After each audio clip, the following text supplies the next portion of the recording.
दोस्तों, मेरा नाम है कुमकुम बिनवाल। आखिरकार आ चुके हैं एग्जिट पोल के आंकड़े और ये वैसे ही है जैसे कि उम्मीद लगाई जा रही थी। बहुत से न्यूज़ चैनल्स ने 300 प्लस दिखाया है एनडीए को और बहुत से न्यूज़ चैनल्स ने कई राज्यों में अभी सुपड़ा साफ दिखाया है। मैं यहाँ पर किसी भी चैनल के ऊपर कोई खास टिप्पणी नहीं करूँगी क्योंकि सबके ऑलमोस्ट सेम है। लेकिन एक एग्जिट पोल, जी हाँ दोस्तों, एक एग्जिट पोल है जिसने देश में त्रिशंकु लोकसभा दिखा दी है। अब क्योंकि हर तरह के एग्जिट पोल की हम चर्चा कर रहे हैं तो उस पर भी हम चर्चा करेंगे।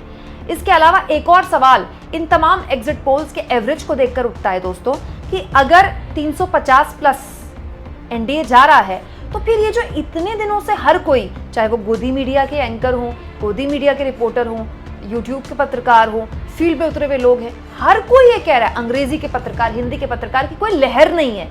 तो फिर कैसे कह रहे हैं कि लहर नहीं है? इसका मतलब लहर है तो या तो ये पत्रकार जो पिछले 1.5-2 महीने से फील्ड में है वो भाप नहीं पा रहे हैं, एग्जिट पोल वालों ने कुछ अलग भाप लिया, या फिर एग्जिट पोल में झोल है। अब झोल है नहीं है, इससे क्या ही फर्क पड़ता है दोस्तों, 4 जून को तो वैसे भी नतीजे आएंगे ही।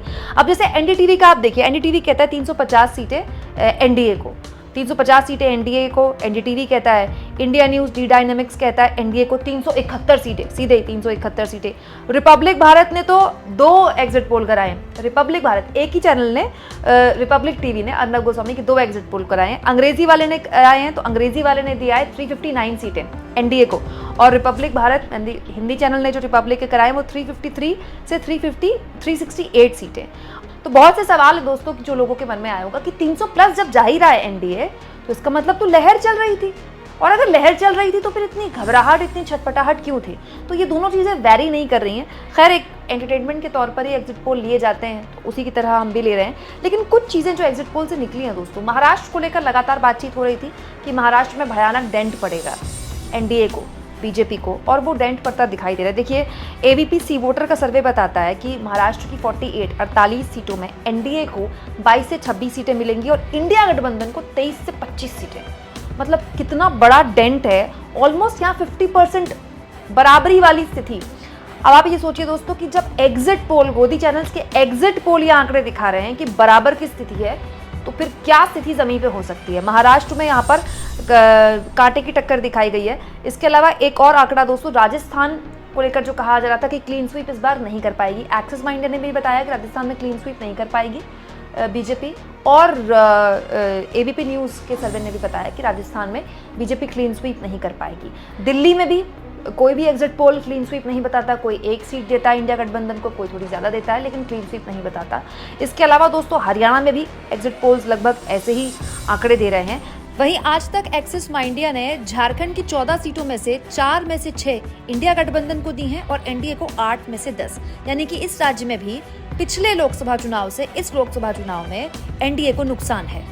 हालांकि तमाम राजनीतिक दलों द्वारा इन एग्जिट पोल्स को खारिज भी कर दिया जा चुका है। आम आदमी पार्टी के संजय सिंह कहते हैं एग्जिट पोल के नतीजों में भाजपा को अखंड भारत से 700 सीटें, Bharat 200, Pakistan 100, Afghanistan 70, Bangladesh 70, Sri Lanka 50, Bhutan 50, Nepal 50, Thailand 50, Indonesia 30, Iran 30। एक कटाक्ष के तौर पर संजय सिंह ने ये बात न केवल बीजेपी बल्कि गोदी मीडिया पर भी दी। तमिलनाडु में भी जो बात कही जा रही थी कि बहुत माहौल बनाया गया था तमिलनाडु में भी कोई बहुत बड़ा आंकड़ा यहाँ पर कम से कम एनडीए को आता नहीं दिखाई दे रहा है। लेकिन इस बीच हम सारे एग्जिट पोल्स पर बात कर ही रहे हैं दोस्तों, तो एक और एग्जिट पोल आया है पोल ट्रैकर का। दोस्तों, पोल ट्रैकर ट्विटर पे काफ़ी फेमस है, तो ये लगातार आंकड़े जारी करते रहते हैं और इनका कर्नाटक चुनाव में काफ़ी सही रहा था, काफ़ी सटीक रहा था इनका एग्जिट पोल।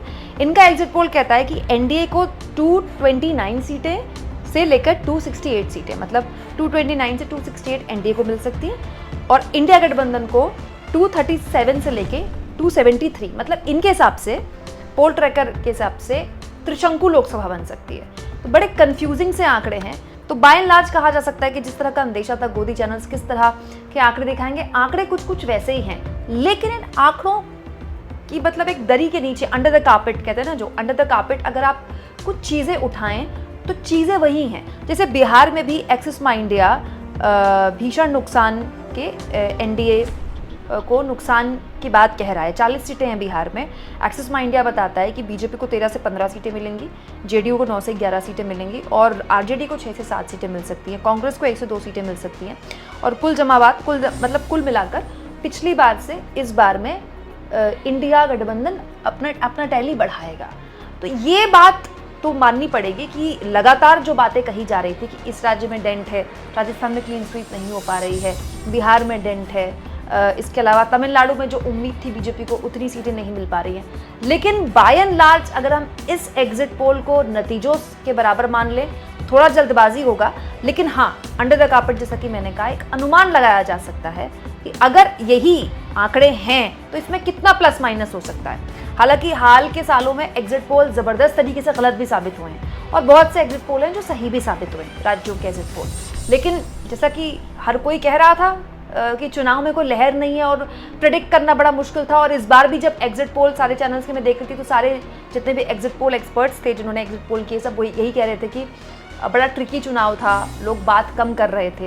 तो ऐसे चुनाव में प्रेडिक्शन करना भी बड़ा मुश्किल होता है, क्योंकि वाजपेयी की सरकार के दौरान भी एक एग्जिट पोल उनकी सरकार के दौरान उनको 300 प्लस सीटें दे गया था, लेकिन 2004 में वाजपेयी की सरकार चली गई थी।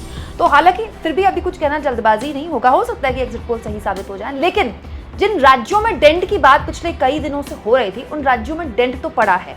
कितना फाइनल पड़ेगा नतीजों में, कितना नहीं पड़ेगा, इसको लेकर बहस की जा सकती है। दोस्तों, इन एग्जिट पोल्स के आंकड़े ये भी बताते हैं कि बीजेपी बड़े कंफर्टेबली एक बार फिर से सत्ता में काबिज हो रही है। 400 प्लस वाला नारा तो नहीं है, लेकिन 300 प्लस के साथ साथ आ रही है। तो अगर बीजेपी इतना कंफर्टेबली जीत रही थी तो पूछने वाले ये भी सवाल पूछ सकते हैं कि प्रधानमंत्री मोदी को लगातार अपने बयानों में इतनी तल्खी क्यों लानी पड़ी।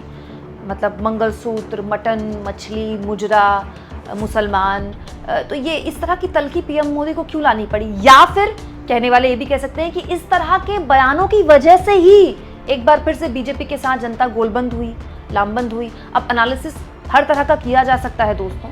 इसके अलावा दोस्तों, एग्जिट पोल की हम बात ही कर ही रहे हैं तो इस बीच मल्लिकार्जुन खड़गे ने भी प्रेस कॉन्फ्रेंस की, तो उन्होंने भी 290 प्लस का आंकड़ा दे दिया कि हम पूर्ण बहुमत की सरकार हमारी बन रही है। तो एक विपक्ष भी अपनी तरफ से अपनी गोलबंदी दिखाने की कोशिश कर रहा है। जो ऐन वक्त में फैसला लिया गया था कि कांग्रेस पार्टी के प्रवक्ता एग्जिट पोल्स में नहीं जाएंगे, उन्होंने कहा कि नहीं, हम जाएंगे।